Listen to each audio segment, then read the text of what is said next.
The barrier flickered like a dying heartbeat when Yuna emerged from the passage, chrome forms pressed against the fading light, their surfaces rippling with hungry anticipation. And the survivors huddled in the archive's central chamber with the expressions of people who had made peace with endings. She walked among them slowly, memorizing faces she would never see again.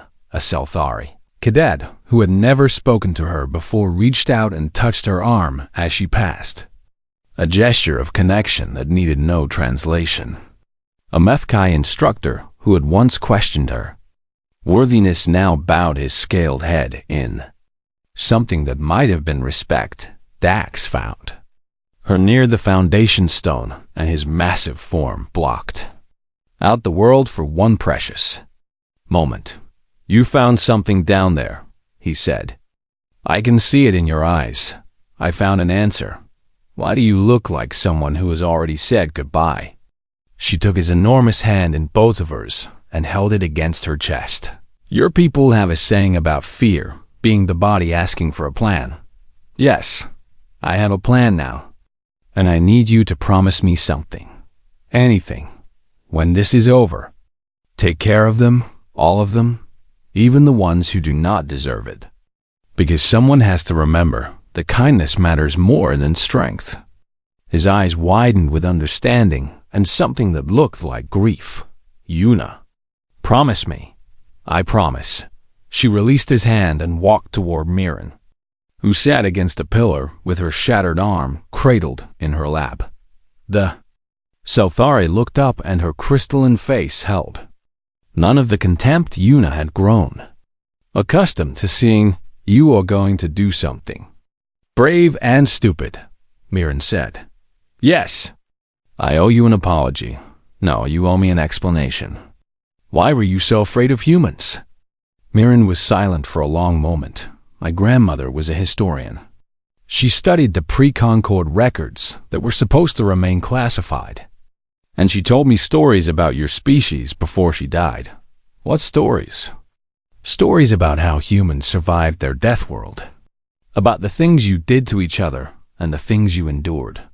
And she said that any species capable of inflicting such suffering on itself would be capable of anything at all." Mirren looked up and her eyes held something. That might have been tears if her species had been capable of them. But she also said that any species capable of surviving such suffering would carry a light inside them that could never be extinguished. And I think I understand now what she meant.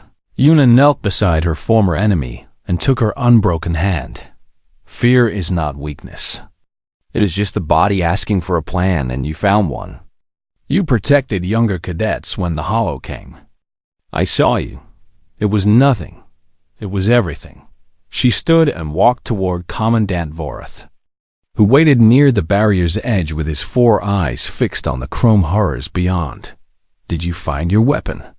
he asked without turning. "Yes, and I need you to do something for me when this is over. What makes you think there will be an after for any of us?" "Because I'm going to make sure of it." He turned then and studied her with an intensity that felt like being weighed on scales meant for souls. "You know, I opposed your admission because I believed humans were too young and too violent and too unpredictable to belong in the Concord. I know. I was wrong about the first 2 things." Something that might have been a smile crossed his alien features, but I was absolutely right about the unpredictable part. She returned the smile and then walked to the barrier's edge where the ancient foundation stone pulsed with fading light. The Hollow pressed closer, their chrome bodies flowing and reforming in patterns that suggested eagerness. "Cadet Park," Vorath called out. "What are you doing?" She did not answer immediately. Instead, she drew her family's sword and held it up to the dying light, watching it gleam with 500 years of love and duty and hope. "My grandmother used to say that we hold our weapons tightly because we have lost too much by letting go." She turned to face the gathered survivors, the wounded and the frightened and the brave. But she also said that the bravest thing a warrior can do is know when letting go is the only way to hold on to what matters. Voreth's voice sharpened with sudden understanding. Cadet Park. I order you to step away from that barrier. I am sorry, Commandant, but some orders are meant to be disobeyed. I order you to drop that weapon and return to formation immediately. She looked at Dax and smiled. Take care of your people. She looked at Mirren and nodded. Fear is not weakness. She looked at Voreth and held his gaze. I was never the variable in your contingency. Humans are not the anomaly. Then what is? Love is. The willingness to be scattered for strangers is. She raised her sword high and then drove it down with all her strength. The blade struck the foundation stone, and for one eternal instant nothing happened. Then the ground split. Light that was not light poured upward from the wound in reality, spreading outward in waves that passed through the barrier like it was not there. The hollow screamed in frequencies that shattered every piece of glass on the continent, their chrome bodies convulsing as the light touched them and found them wanting. Reality folded, reality unfolded, reality refolded. The universe remembered what it had been before the hollow existed and decided to become that again when the survivors opened their eyes. The chrome nightmares were gone, not defeated, not scattered, simply never were. The universe had forgotten them completely, rewritten itself around their absence like water closing over a stone. Yuna was gone too, but her sword remained. It stood embedded in the cracked foundation stone, glowing with a light that had no source, and carved into the blade in script that had not been there before were words in every language, of every species present, words that needed no translation because they spoke to something deeper than language. She held on until letting go mattered more. The Concorde fleet arrived 2 days later to find a mystery, an academy that should have been destroyed stood untouched. Survivors spoke of an enemy called the Hollow that no record could verify had ever existed, and at the center of everything stood a simple steel sword that no force in the universe could move from the stone it had chosen to call home. Years later, Dax became the first Gorvad admiral and changed military doctrine across 3 sectors. Mirren taught at the academy and made certain no cadet was ever mocked for where they came from. Voreth retired and spent his remaining years writing a single document arguing for increased human admission to the Concorde's highest institutions, and sometimes in quiet moments those who had been there swore they heard laughter on the wind, not sad, not lonely, just pleased that the sword was still being passed down, just grateful that holding on had meant something after all. Yuna reached the surface in time to see the first wave strike the Academy's outer defenses, and what she witnessed would haunt her dreams for whatever time remained to her. They moved like liquid metal, reshaping themselves constantly, adapting to every weapon the defenders fired within seconds of exposure. Plasma bolts that should have torn them apart were absorbed, and redirected graviton pulses that could crush starship hulls simply passed through bodies that refused to maintain consistent density, and they were fast, impossibly fast, flowing across the Academy grounds like a tide of chrome and malice. Cadets died screaming. Instructors who had trained warriors for centuries fell in moments. Their centuries of experience, meaningless against enemies that learned and evolved faster than organic minds could comprehend. Yuna drew her family sword and ran toward the archive building because running away had never been something her blood allowed. She found Dax holding a corridor against 3 hollow forms, his massive fists crushing one only for it to reform behind him, and she drove her blade through its center mass while screaming words that had no meaning except as pure defiance. The hollow paused. For one frozen instant, the chrome nightmare actually hesitated, its surface rippling with something that might have been confusion. Then it withdrew. flowing backward through the wall it had emerged from. And Dax stared at Yuna with wide eyes. "Your weapon," he gasped. It actually hurt them. She looked at her grandmother's sword and saw something impossible. The blade was glowing. Faintly, a warmth that had nothing to do with friction or heat. Something deeper and stranger that resonated in her bones. "Steel," she whispered. "Simple steel, no psionic interface, no energy matrix. Nothing they can adapt to because there is nothing to adapt to. We need to tell the Commandant." They fought their way to the archive, gathering survivors as they went. And Yuna learned that heroism felt nothing like the stories suggested. It felt like exhaustion and terror and the constant sick knowledge that the person beside you might not survive the next 30 seconds. Mirren joined them at the third corridor, her crystalline arm shattered and bleeding light. And she said nothing when Yuna helped support her weight. Some truths did not require words. The archive's ancient protections held the hollow at bay. Barely, the foundation stone pulsing with energy that made the Chrome nightmares recoil and scream in frequencies that shattered glass across the building. Inside, the survivors took stock of what remained: 47 cadets from a class of 312 instructors from a faculty of 60. Commandant Vorath, wounded but alive, his 4 eyes burning with fury and something that might have been shame. "The barrier will not hold," Scholar Veneth reported, his instruments flickering with readings he clearly did not want to share. 6 hours at most before the energy reserves deplete. The Concord fleet? Still 2 days away. They cannot reach us in time. Silence fell across the gathered survivors, and Yuna felt the weight of their despair like a physical presence. Dax stepped forward. "We should transmit everything. All the archive's contents, every piece of knowledge this building holds, so that even if we fall, something survives." "A noble thought," Vorath replied. "But the Hollow are jamming all frequencies. Nothing leaves this planet without their permission." A young cadet began to pray in a language Yuna did not recognize, and others joined, each in their own tongue.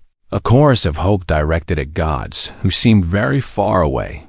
Yuna thought about the chamber beneath the foundation stone, about the weapon the groundskeeper had described, and she made a decision that felt less like choice and more like destiny.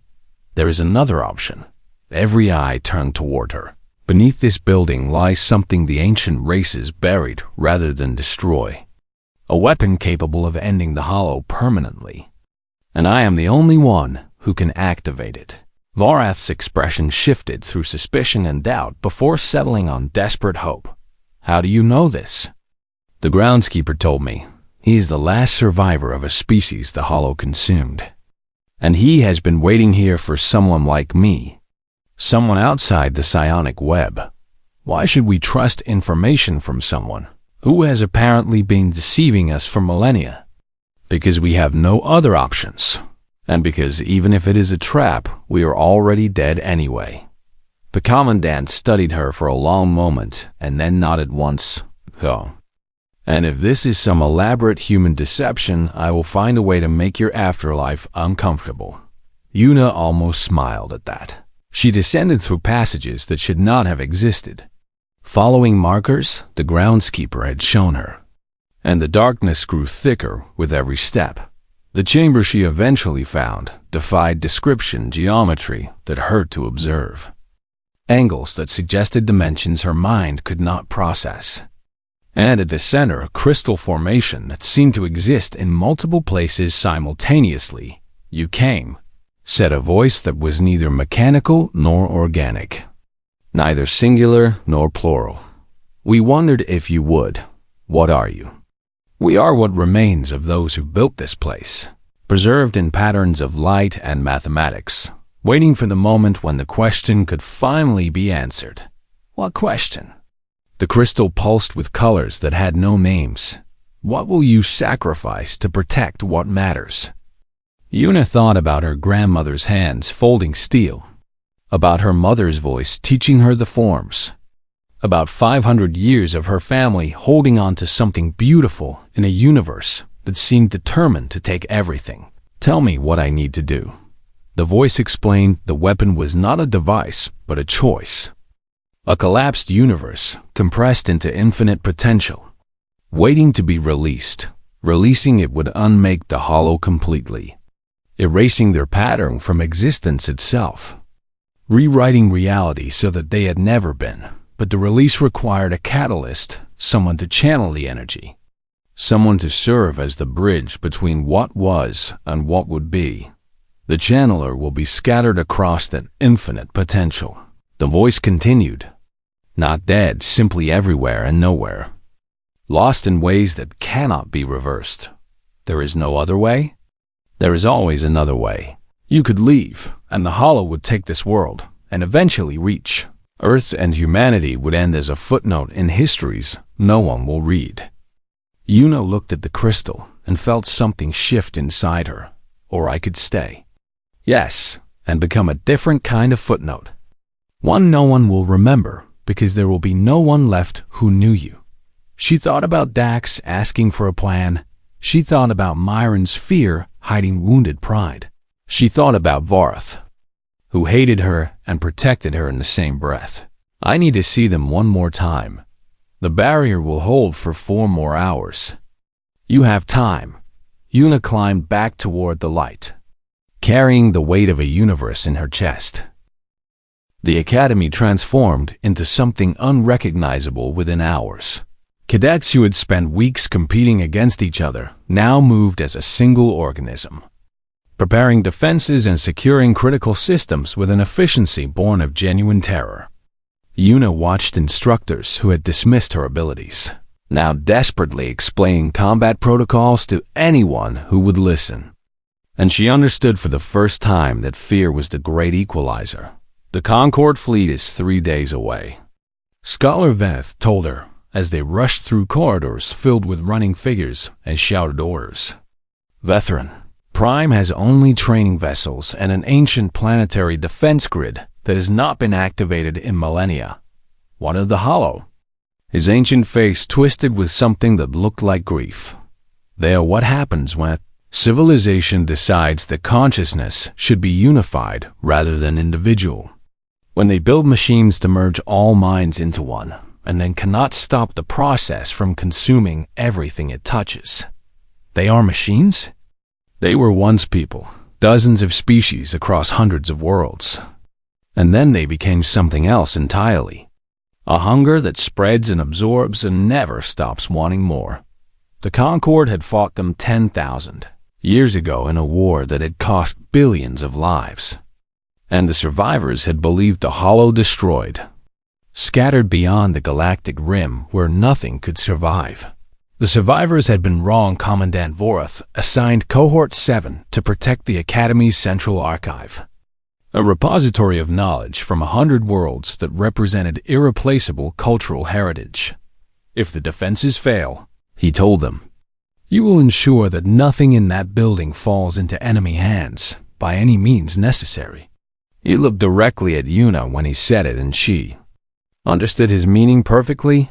The archive building rose from the center of the academy like a monument to everything the galaxy had learned and forgotten and learned again.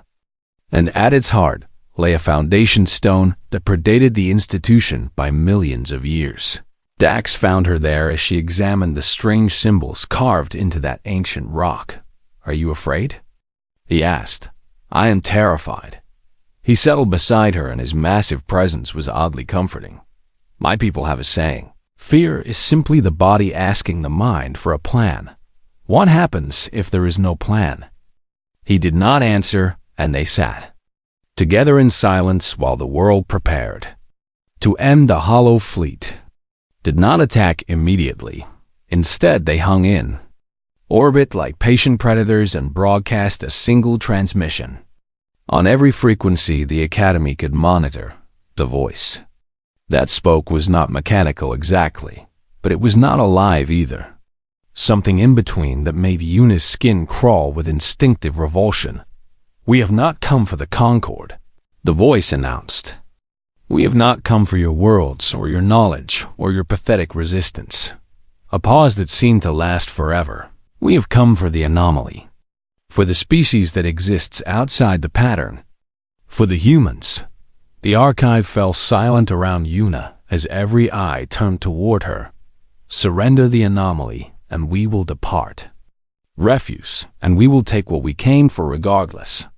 You have one planetary rotation to decide. The transmission ended, and the silence that followed was worse than any accusation. Mirren was the first to speak. You heard them. They want her, and if we give her to them, they will leave. We do not sacrifice our own, Commandant Vorth replied, though his voice carried a calculation that suggested he was weighing options. She's not one of us, Mirren pressed.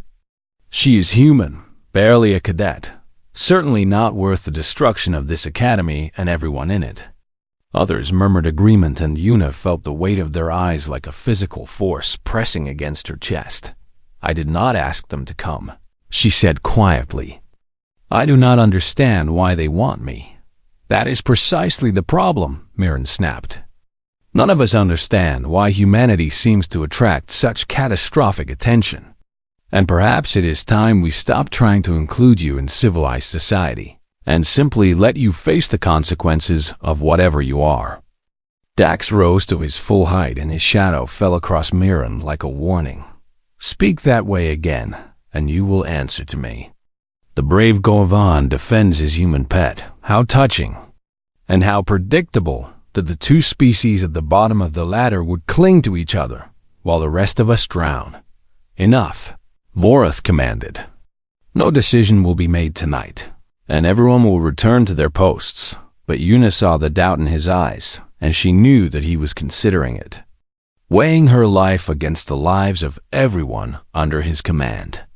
And she could not even blame him for the math. She found the elderly groundskeeper in the meditation gardens, sitting peacefully among flowers that seemed untouched by the chaos consuming the academy. You know what I am, she said. You have known since I arrived. He looked up, and his eyes held depths she had not noticed before. Ancient and sad in knowing, I am the last survivor of a species the Hollow consumed, he replied. I have lived here among these gardens for longer than this academy has existed, watching and waiting for the day the patterns shifted. What patterns?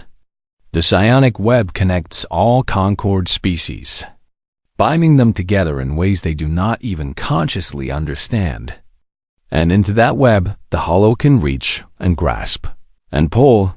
He gestured toward the stars now hidden by the archive's domed ceiling. But humans exist outside that web. You are static in a universe of signal, noise in a symphony that has played unchanged for millions of years. That is why they fear us. No, child, they do not fear you. They fear what you represent. The possibility that consciousness does not require connection. That individuality can survive without merging. That the Hollow's fundamental premise is flawed. He rose slowly and took her hands in his. If humanity spreads among the stars, if your disconnected minds prove capable of building and creating and thriving, then everything the Hollow sacrificed to become what they are was meaningless. And that is a truth they cannot allow to exist. What can I do? There is something beneath this academy, buried by the first spacefaring species long before the Concord existed. A weapon capable of ending the Hollow permanently. Hope flared in her chest. Then we must use it. It cannot be activated by any species connected to the web. Only by one who exists outside it. Only by an anomaly. He led her toward a hidden passage, and the darkness swallowed them both. Only by a human. The first Hollow landing craft breached atmosphere as they descended. And somewhere above them the real war began. The weeks that followed taught Yuna what it meant to be tolerated rather than accepted. She woke before dawn and trained until her muscles screamed and studied until her eyes burned. And for every hour of effort she earned perhaps a minute of grudging recognition, her combat. Scores climbed steadily, and her tactical analyses received marks that would have been celebrated if they had come from any other species. But because she was human, they were noted and filed and forgotten. "You work too hard," said a voice behind her one evening as she practiced sword forms in the Academy's ancient meditation gardens. She turned to find a Gorvan watching her from the shadow of a flowering tree whose blossoms smelled like honey and copper. Gorvans were massive creatures, built like mountains given flesh, and this one stood nearly 3 meters tall with skin the color of weathered stone and eyes that held more intelligence than most species gave his kind credit for. "I am Dax," he said. "Cohort 7, same as you. Though I suspect you have not noticed me, because nobody ever notices Gorvans until they need something heavy lifted. I noticed you," Yuna replied. "You scored highest in the endurance trials last week." Something shifted in his expression, and she realized it was surprise. "You actually looked at the rankings." "I look at everything, because looking is how you learn. And learning is how you survive." Dax moved closer and settled onto the ground with a grace that seemed impossible for something his size. "I watched you stand up to those Selthari cadets yesterday, the ones who were mocking my species during the strategy lecture, and I wanted to thank you. You do not need to thank me for telling people to stop being cruel." "No," he agreed. "But I wanted to anyway, because kindness is rare here, and it should be acknowledged when it appears." They began training together after that, meeting in the gardens after formal sessions ended, and Yuna discovered that Dax was far more than the simple laborer the Academy assumed him to be. He had memorized the tactical doctrines of 30 species and could calculate fleet trajectories in his head faster than most computers. But his testing scores had been adjusted downward because the proctors assumed he must have cheated. "Govans are not supposed to be clever," he explained without bitterness.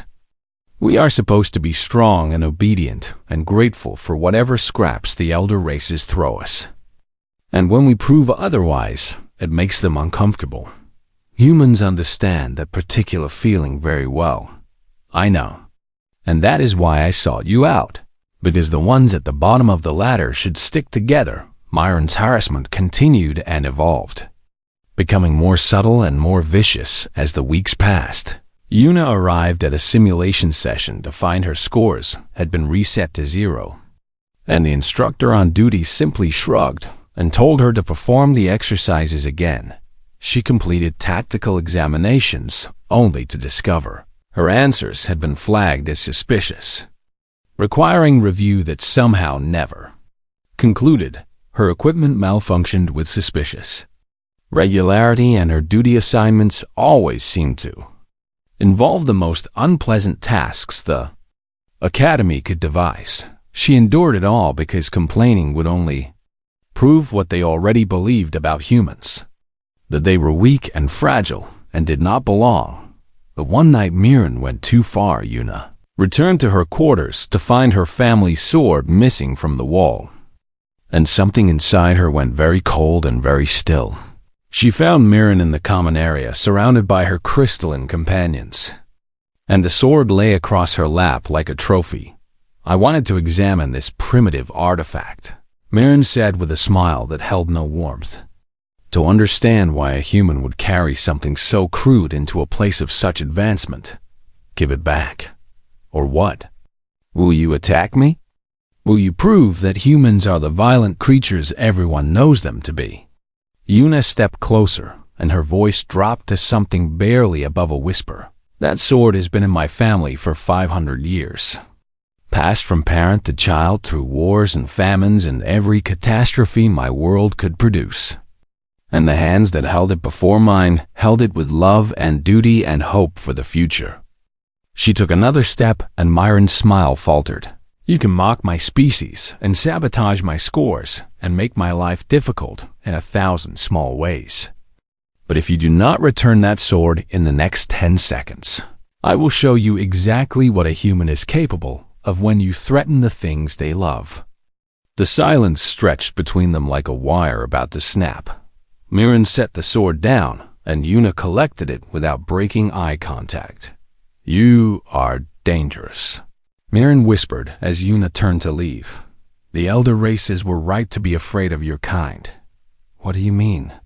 But Myron's expression closed and she said nothing more. That night Yuna could not sleep. So she went to the Academy's archives and found her records.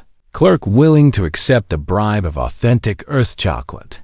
"I need information about pre-Concord surveys of a planet called Earth." The clerk's many fingers danced across interfaces, and his compound eyes widened at what he found. "Most of this is classified at levels I cannot access. But there is one fragment that was misfiled centuries ago. And technically, it exists in a public database." He transferred the data to her tablet, and she read it in the garden, while 3 moons rose over the Academy. The file was corrupted and incomplete. But what remained made her blood run cold millions of years ago, before the Concord existed. A survey vessel had visited a young planet teeming with primitive life. And they had found something impossible among the bipedal mammals that would eventually become humanity. "Resonance impossible," she read aloud. "Structural rejection. Recommend no further contact," and then, in a different hand, added later, "Do not return." She looked up at the stars and wondered what her ancestors had done to frightened beings who had mastered the universe. Her answer came 3 days later. The emergency sirens began at midnight, tearing through the Academy like the screams of dying gods. And Yuna ran to the assembly hall, still pulling on her uniform commandant. Vorath stood on the central platform, and his 4 eyes held something she had never seen in them before: fear. "The orbital sensors have detected an approaching fleet," he announced in a voice that trembled despite his obvious efforts to control it. "They bear symbols not seen in this galaxy for 10,000 years. The crowd erupted in confusion and terror. "The Hollow have returned." Yuna did not know what the Hollow were, but the reactions around her told her everything she needed to know. Ancient enemies, thought destroyed, rising from the darkness between stars, and somehow, impossibly, she knew in her bones that they had come for her. The transport vessel descended through clouds, the color of bruised copper, and Unipak pressed her face against the viewport, like a child seeing snow for the first time. Veteran Prime stretched below her in patterns of silver and green. A world that had hosted the Galactic Military Academy for longer than humanity had possessed fire. And she was about to set foot on soil that had been walked by legends. She was also about to become the most unwanted cadet in the institution's long history. Human passenger. "Prepare for landing," the ship's automated voice announced in 17 languages before settling on standard Concord. "Customs officials will verify your documentation upon arrival." Yuna touched the long canvas bag beside her seat, feeling the familiar shape within, and she whispered words her grandmother had taught her. Words about steel and duty and the weight of things passed down through blood. The Academy's landing platform gleamed under 3 pale suns, and waiting for her stood a delegation that radiated disapproval from 50 meters away. Commandant Vorath towered at the center, his Cathari frame casting a shadow that could have swallowed 3 humans standing shoulder to shoulder. And his 4 eyes tracked her movement with the patience of a predator who had already decided his prey was not worth eating. "Cadet Park," he said, his voice a low rumble that she felt in her chest. "The Concord Council has mandated your acceptance, and I am bound by law to welcome you. But I am not bound by law to pretend enthusiasm." Yuna bowed in the formal Cathari style, low and slow, holding the position for exactly 4 heartbeats as protocol demanded. "Commandant Vorath, I am grateful for the opportunity to learn and to serve." "Humans are always grateful," he replied, and the words carried enough venom to kill something small. Grateful and fragile and brief. Like cut flowers someone has placed in a vase and then forgotten. He turned without waiting for her response, and the other officials followed, leaving a single instructor to escort her to processing. The instructor was fallen, ancient, and slight, with skin like crumpled paper and eyes that held more kindness than Una had expected to find. "I am Scholar Veneth," he said quietly. "I have been assigned as your mentor, and I wish to apologize in advance." "For what?" "For everything that is about to happen to you."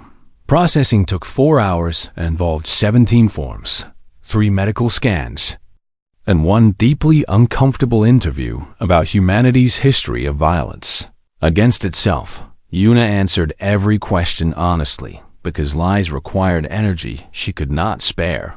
Yes, humans had nearly destroyed their own planet multiple times. Yes, they had spent most of their existence killing each other over territory and resources and ideas. Yes, they were aware that most conquered species had abandoned warfare before achieving spaceflight. No, she did not have an explanation for why her species was the way it was. The interviewer, a Methkai with shimmering scales and visible contempt, made a note on her tablet and dismissed Una without another word. Her quarters were small but functional. A sleeping pod designed for species twice her size and a storage unit that could have held her entire childhood bedroom. She unpacked carefully, placing her few personal items in precise positions, and then she unwrapped the canvas bag. The sword caught the artificial light and threw it back in patterns that danced across the walls. 500 years of Park family history rested in her hands, steel folded and refolded by ancestors who had believed that some things mattered more than survival. She hung it on the wall and wondered if any of them had ever felt this alone. The next morning brought her first cohort meeting, and Una learned quickly that Commandant Vorov's hostility was merely the tip of a very large and very cold iceberg. Training Cohort 7 consisted of 12 cadets from 6 species, and Una was the only human, the only one from a world classified as a death world, and the only one carrying a weapon made of simple metal. "What is that?" asked the cohort leader, a Selthari named Mirren, whose crystalline skin caught the light in ways that made her difficult to look at directly. "A sword," Una replied. "It has been in my family for many generations. I can see that it is a sword, human. But why would you bring something so primitive to an institution dedicated to advanced military training?" "Because it is mine." Myron's expression flickered through several emotions before settling on something that looked almost like pity. "Your species has been traveling among the stars for less than a century, and yet you bring relics of your violent past as though they are something to celebrate. And this is why the elder races doubt that humanity belongs among us." Una said nothing because there was nothing to say that would change Myron's mind, and her grandmother had taught her that silence was sometimes the sharpest blade of all. The first week blurred into a haze of physical training, tactical simulations, and academic lectures delivered in languages Una's translator struggled to process. She performed adequately in combat exercises, well enough in strategic theory, and poorly in the psionic resonance tests that most Concord military technology required. Humans lacked the neural architecture. Scholar Veneth explained gently after her third failed attempt to interface with a training drone. "This is not a flaw in you specifically, but rather a limitation of your species. And I had hoped the Academy would account for this when they accepted your application. They did not? The Academy accepted you because the Concord Council ordered them to. And orders rarely come with accommodation for practical details. She trained harder after that, running when others walked and studying when others slept. And slowly she began to notice things that did not make sense. Certain instructors watched her too closely, their attention lingering even when she performed unremarkably. And Commandant Vorath appeared at her training sessions with a frequency that suggested more than casual observation. One evening, she asked Scholar Veneth about it and watched his ancient face close, like a door slamming shut. "You are imagining things," he said, in a voice that begged her not to press further. The Academy takes interest in all its cadets equally. She did not believe him, but she let the matter rest because she had learned to pick her battles carefully. 3 weeks into her training, she stayed late in the tactical laboratory, reviewing simulation data. And that was when she saw it. An instructor had left a tablet on the console beside hers, its screen still active. And displayed on that screen was a document bearing her name in bold red letters. The header read, Contingency 7, Human Variable. She reached for the tablet, but it went dark before her fingers touched the surface. And when she looked up, the instructor was standing in the doorway, watching her with eyes that held no warmth at all. Curious thing. Human cadets, the instructor said softly. Always poking at things they do not understand. Always asking questions about matters that do not concern them. What is Contingency 7? Go to your quarters, Cadet Park. And forget what you saw here tonight. Yuna went to her quarters, but she did not forget. She lay in her sleeping pod with her family sword within arm's reach, and she thought about secrets. About the way the elder races looked at humans with something that was not quite fear, but not quite anything else either, and she wondered what terrible thing humanity had done or would do that made them worth watching so carefully outside her window. The 3 sons of Veteran Prime sat one by one, painting the sky in colors that had no names in any human language. And somewhere in the Academy's deepest archives, a file that should have remained buried forever began to wake.